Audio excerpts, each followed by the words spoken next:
Morning everyone. तो कई दिन से आपको वीडियोस नहीं मिल रहे होंगे, sorry for the inconvenience. Actually people need break, fine, and you can subscribe to one my more channel that is existing. It is Dev Motivational Speaker, so you can enjoy there with Dev tutorial and Dev Motivational Speaker. These both channels are running by me simultaneously with continuously. You can go there and like, share and subscribe to my channel and enjoy the journey of life. This is a Dev tutorial. This is not only a channel, actually this is a character building institution, if I would say. Fine, you can enjoy your life with full enjoyment and learn how to enjoy your life, how to live your life happily, actually happily ever after. So for that, these both the channels are meant for, and these two channels will show you a path, a direction where you can not only build your character, your personality, your behavior. So with this continuation, you can like, share, subscribe to these both the channels and promote me to enhance my capacity and explore my talent here. So चलिए questions देख लेते हैं. Fine. संतुलित समीकरण इस प्रकार है. तो संतुलित समीकरण कौन सा होना चाहिए? 2AI plus 2NaOH plus 2H2O equation 2NaAiO2 plus 3H2O. तो AI is equal to 2Na2O4. Fine. H6AI2 Na2O4S6. तो इसमें सबकी वैल्यूज़ दी हुई हैं. डी का ABCD का मान बताइए. तो ये वैल्यूज़ देख लीजिए आप लोग. इसमें इक्वेशन के अकॉर्डिंग जो वैल्यूज़ आ रही हैं H की 2 2 4 हो गया यहाँ पर H का वैल्यू, और एक H की वैल्यू 2 है, तो टोटल H की वैल्यू 6 हो जाएगी. देखिए H की वैल्यू, ये 2 यहाँ पर सिग्निफाई कर रहा है कि ये पूरे समीकरण की वैल्यू 2 है. H का मान यहाँ पर 2 भी है, तो वो 2 और ये 2 2 4 प्लस 2 6 हो गया. O की वैल्यू देख लेते हैं हम. देखिए एक O यहाँ पर है, 2 है इसकी वैल्यू, और एक O ये है ऑक्सीजन 2, तो टोटल 4 हो गया. Na2, तो Na की वैल्यू है 2, AI की वैल्यू है 2. तो इस तरह से हमने निकाल लिया सब सारी वैल्यूज़ की, किसकी क्या वैल्यूज़ हैं. तो टोटल हमने वैल्यूज़ निकाल ली हैं कि इनके मान क्या हैं. AI is equal to 2, Na is equal to 2, O is equal to 4. Oxygen के कितने अणु हैं, हाइड्रोजन के कितने अणु हैं, और Na सोडियम के, एलुमिनियम के, ये AI नहीं है Al या एलुमिनियम के कितने अणु हैं, तो 2 हैं. सोडियम के 2 हैं, ऑक्सीजन के 4 हैं, हाइड्रोजन के 6 हैं. तो हमने सिग्निफिकेंट इनकी वैल्यूज़ निकाल ली हैं इस तरह से. चलिए लैक्टिक अम्ल, इसमें क्या मौजूद रहता है? ये इसमें खट्टा दूध दही में पाया जाता है. लैक्टिक अम्ल ये खट्टा होता है. टार्टरिक अम्ल इमली में पाया जाता है, कच्चे अंगूर में पाया जाता है. ऑक्सैलिक अम्ल ये टमाटर में पाया जाता है. मेलेइक अम्ल ये सेब में पाया जाता है. साइट्रिक अम्ल नींबू, संतरा, मौसमी आदि में पाया जाता है. एसिटिक अम्ल सिरके में पाया जाता है.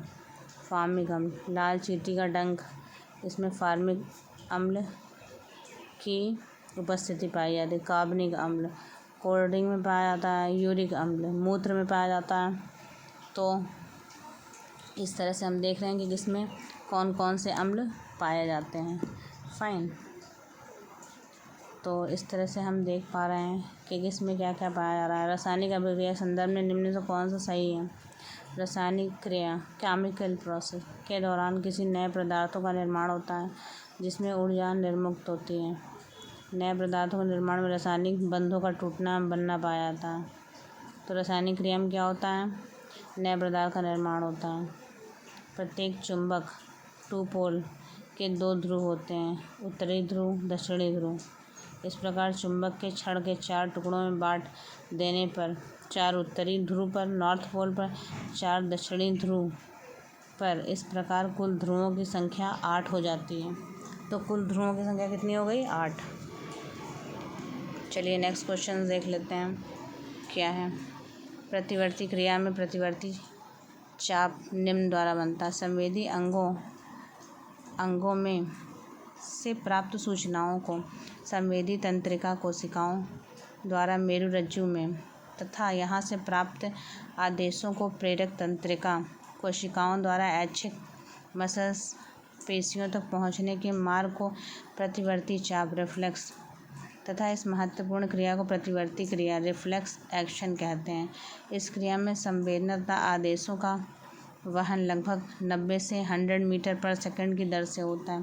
प्रतिवर्ती क्रिया रिफ्लेक्स एक्शन में प्रतिवर्ती चाप रिफ्लेक्स आर्क इस प्रकार बनता है। संवेदांग मेरुरज्जु, मांसपेशियाँ, sense organ, spinal cord, muscle cells. तो ये हम देख लेते हैं कि संवेदी अंगों में सूचनाएं प्राप्त होती हैं संवेदी तंत्रिका कोशिकाओं द्वारा मेरुरज्जु में तथा यहाँ से प्राप्त आवेशों को प्रेरक तंत्रिका कोशिकाओं द्वारा ऐच्छिक पेशियों तक पहुँचाने के मार्ग को प्रतिवर्ती चाप कहते हैं। ईंधन भोजन पकाते समय कभी कभी बर्तन के पेंदे की बाहरी सतह काली हो जाती है। इसका अर्थ क्या है, ईंधन पूर्ण रूप से न जल पाने के कारण कार्बन के कण भोजन पकाते समय बर्तनों की पेंदी से चिपक जाते हैं। परिणाम स्वरूप बर्तन के पेंदी बाहरी सतह काला हो जाता है। पैंक्रियाज में 2 तरह की कोशिकाएं पाई जाती हैं, अंतःस्रावी एंडोक्राइन एवं बहिःस्रावी एक्सोक्राइन। एक ताज़ा अंडा शुद्ध पानी में डूब जाता है लेकिन नमक से संतृप्त विलयन में तैरता रहता है। इसका कारण क्या है, तो देखते हैं। एक ताज़ा अंडा जो है क्या होता है, पानी की सतह में डूब जाता है लेकिन नमक से संतृप्त विलयन में तैरता रहता है। इसका कारण क्या है, नमक के जल का घनत्व डेंसिटी उच्च होने के कारण अंडा पानी में तैरेगा। तो आई होप आपको समझ में आ गया होगा। अब जैसे हम लोग चेक करते हैं अंडे को कि अंडा ख़राब है या सही है, तो उसे जब हम वाटर में डालेंगे तो हमें पता चल जाएगा, क्योंकि बॉयल करेंगे तो उस समय फट जाता है। तो इस तरह से हम जान पाएंगे कि जो ख़राब होता है वो सतह के ऊपर आ जाता है। तो इस तरह से हम डिफ्रेंशिएट कर पा रहे हैं। ऐसे ही देखिए, नमक सॉल्ट के जल के वाटर का घनत्व उच्च होने के कारण अंडा पानी में तैरता है। तो जब हम किसी पानी में हमने नमक डाल दिया, उसके बाद अंडे को हमने उसमें डाला तो अंडा पानी में तैरने लगेगा, जबकि ताज़ा अंडा शुद्ध पानी में डूब जाता है। शुद्ध जो पानी होता है जिसमें नमक नहीं पड़ा होता है उसमें अंडा डूब जाएगा, जो ताज़ा अंडा होगा। लेकिन नमक से संतृप्त विलयन है तो उसमें तैरता रहेगा। इसका कारण है जल का घनत्व। इसका कारण है जल का घनत्व उच्च होने के कारण अंडा पानी में तैरेगा। तो क्योंकि नमक से संतृप्त विलयन है और उसके घनत्व डेंसिटी उच्च होने के कारण वो अंडे को ऊपर की ओर पुश करता है। तो इस तरह से हम जान पा रहे हैं कि ताज़ा अंडा पानी में डूब जाएगा और नमक से संतृप्त रहेगा तो ऊपर उसमें तैरता रहेगा। तो आई होप कि आपको समझ में आ रही होंगी चीज़ें। क्वेश्चन बहुत इम्पॉर्टेंट हैं, बहुत इजी क्वेश्चंस हैं और बहुत इम्पॉर्टेंट भी हैं आपके एग्ज़ाम के परिप्रेक्ष्य से। ये क्वेश्चन बहुत इम्पॉर्टेंट हैं, डीपली इन्हें देख लीजिए, पढ़ लीजिए, रिवाइज़ कर लीजिए। समझ में नहीं आ रहे हैं तो नोट्स बनाकर रिवाइज़ कर लीजिए। सीटेट के परिप्रेक्ष्य से क्वेश्चन बहुत इम्पोर्टेंट हैं और इन क्वेश्चंस की आने की प्रबल संभावनाएं हैं। तो आज के लिए बस इतना ही। Thank you.